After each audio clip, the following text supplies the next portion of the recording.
Hello friends, ఆయన్ ముఖర్జీ డైరెక్షన్లో man of masses young tiger NTR మరియు హృతిక్ రోషన్ ఇద్దరు బడా హీరోలు కంబైన్డ్గా నటించిన యుద్ధం 2 మూవీ ఎలా ఉందో ఈ వీడియోలో తెలుసుకుందాం భయ్య.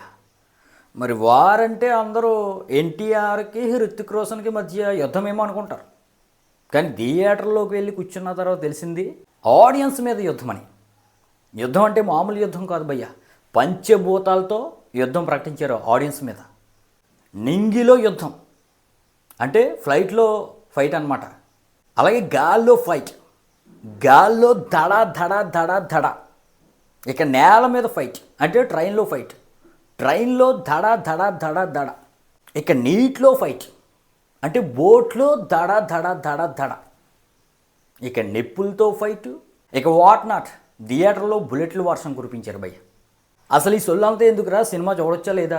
మహిదర్ అనలాగా ఒక ముక్కలో చెప్పు అంటే మూవీని అయితే ఎక్స్పెక్టేషన్స్ లేకుండా యాక్షన్ మూవీ లవర్స్ ఒకసారి ఖచ్చితంగా ట్రై చేయవచ్చు భయ్య.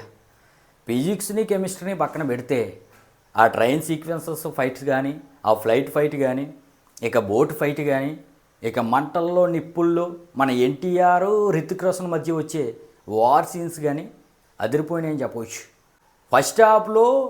ఫస్ట్ అయితే హృతిక్ రోషన్ ఎంట్రన్స్ ఉంటుంది, అదిరిపోద్ది. అదేవిధంగా ఫిజిక్స్ని పక్కన పెడితే మన యంగ్ టైగర్ ఎన్టీఆర్ ఒక 20 నిమిషాల తర్వాత ఎంట్రన్స్ ఉంటుంది భయ్య, అది కూడా అదిరిపోద్ది. అలాగే డ్యాన్స్ నెంబర్ సాంగ్ బాగుంది, కేఆర్ అద్వానీతో సాంగ్ బాగుంది. అలాగే ఇంటర్వెల్లో కొన్ని ట్విస్టులు, ప్రీ క్లైమాక్స్ ఎమోషన్స్ ఇవన్నీ కూడా పర్లేదు, బాగానే ఉంది అనే విధంగా మూవీ అయితే అనిపించింది భయ్య. గ్రాఫిక్స్ మాత్రం అసలు బాగాలేదు, చాలా చోట్ల ఫ్రీ ఫైర్ పబ్జీ చూసినట్టు అనిపించింది.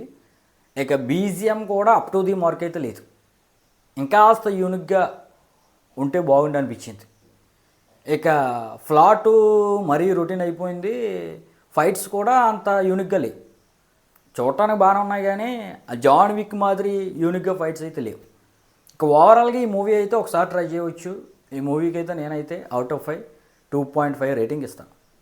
మరి మీరు కానీ మూవీని చూస్తుంటే మీకు ఎలా అనిపించింది కింద కామెంట్ అయితే చేయండి భయ్య.